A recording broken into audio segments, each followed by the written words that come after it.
היום נחשב את כוח חציפה של האגס הזה. אז כוח חציפה של כל גוף מסוים שווה ל-רו, שזה הצפיפות של הנוזל שבתוכו שמים את האגס או את הגוף, שזה במקרה הזה מים, אז זה 1,000 קילוגרם למטר בשלישית, כפול V, שזה הנפח של המים שנדחפים על ידי הגוף, על ידי האגס במקרה הזה. אז כאילו כמה מים הגוף דוחף ומעלה למעלה, כמה מהגוף יש בתוך המים. אז בגלל שהאגס שוקע, זה הנפח של כל האגס, כולו. אז עכשיו בואו נבדוק מה הנפח של האגס. אז כאן יש 400 מיליליטר. עכשיו אחרי שנשים את האגס זה יגיע ל-540. אז נעשה 540 פחות 400, 140 מיליליטר. אז 140 מיליליטר. עכשיו מיליליטר שווה לסנטימטר בשלישית, אז 140 סנטימטר בשלישית. אבל אנחנו רוצים מטר בשלישית, כי כאן יש מטר בשלישית. אז אנחנו עושים את זה חלקי מיליון. אז 140 חלקי מיליון שווה 0.0014 מטר בשלישית. אז זה הנפח, זה ה-V. כפול G, ש-G זה תאוצת הכבידה, שזה 10 בכדור הארץ. אז כוח חציפה של האגס, בוא נכתוב, שווה ל-1000 כפול 0.0014, טוב, לא תכננו את זה טוב, כפול 10. אז בואו נחשב את זה מאוד מהר, מורידים את ה-0 כאן, מורידים את ה-0 כאן, כאן וכאן, 1.4.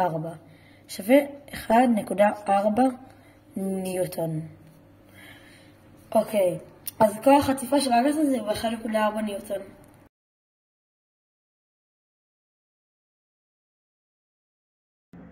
אוקיי, היום אני אראה לכם משהו שלא בטוח ידעתם על כוח חציפה. הנוסחה לכוח חציפה זה רו, שזה הצפיפות של הנוזל, כפול V תג, שזה נפח הנוזל שהגוף דוחף, כפול J, שזה תאוצת הכבידה. עכשיו, רו זה צפיפות, וצפיפות זה מסה חלקי נפח.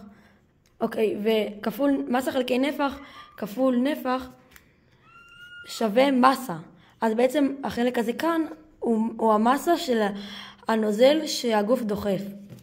אז כוח חציפה שווה המסה של הנוזל שהגוף דוחף כפול תאוצת הכבידה, שזה גם הנוסחה למשקל.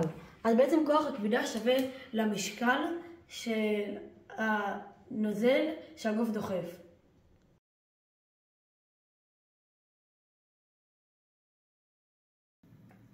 אי פעם תהיתם לעצמכם למה צפיפות קובעת מה שוקע ומה צף? יש לזה הסבר פשוט. הנוסחה למשקל זה מסה כפול תאוצת הכובד. עכשיו, הראינו מקודם שמסה זה צפיפות כפול נפח. אז אפשר להגיד שהנוסחה למשקל זה צפיפות של הגוף כפול הנפח של הגוף כפול תאוצת הכובד. והנוסחה לכוח חציפה זה הצפיפות של הנוזל כפול הנוזל שהגוף דוחף כפול תאוצת הכובד. עכשיו, תאוצת הכובד בשניהם שווה, כי הגוף נמצא באותו כוכב לכת עם עצמו. ובגלל שאנחנו רוצים לדעת רק האם הוא צף או שוקע, אז כששמים את הגוף כולו מתחת למים, אכפת לנו לדעת מה שכל הכוחות שלו יהיה כשנעזוב אותו, האם זה יהיה למעלה, ניטרלי או למטה, שזה מה שאומר האם הוא יצוף, ירחף או ישקע. אז אפשר להגיד שווים. מה ההבדל היחיד? הצפיפות של הגוף והצפיפות של הנוזל. עכשיו, מה שזה אומר, שאם הצפיפות של הגוף תהיה יותר קטנה מהצפיפות של הנוזל, משקל הגוף יהיה יותר קטן מכוח חציפה, אז הגוף יצוף. ואותו דבר אם הצפיפות של הגוף תהיה גדולה מצפיפות הנוזל, הגוף ישקע, כי משקל הגוף יהיה יותר גדול מכוח חציפה. ואם הצפיפות של הגוף יהיה שווה לצפיפות של הנוזל, הגוף ירחף, כי הם שניהם יהיו שווים ושיקול הכוחות יהיה 0 בהתחלה.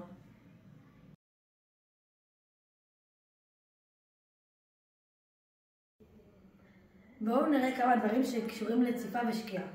אז ניקח את אבן, נשים אותה לגמרי מתחת למים ונעבור אותה. היא שקעה למטה.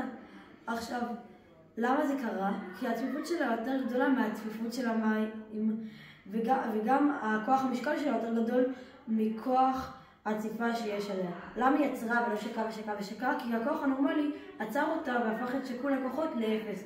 עכשיו בואו ניקח את הכדור הזה, נשים אותו מתחת למים ונעזוב, הוא צף למעלה. למה זה? כי כוח הציפה יותר גדול מכוח המשקל, וגם הצפיפות של הכדור יותר קטנה מהצפיפות של הנזל. אבל למה הכדור עצר ולא יצא לגמרי? כי ככל שהכדור עלה, כמות הנפח הנוזל שהכדור דוחף קטן וקטן, שזה וי תג בנוסחה של כוח הציפה. אז זה קטן וקטן התוצאה בכוח הציפה, קטן וקטן עד שהוא הגיע למקום שהוא שווה למשקל, ואז שכל הכוחות הגיע לאפס, ואז הכדור עצר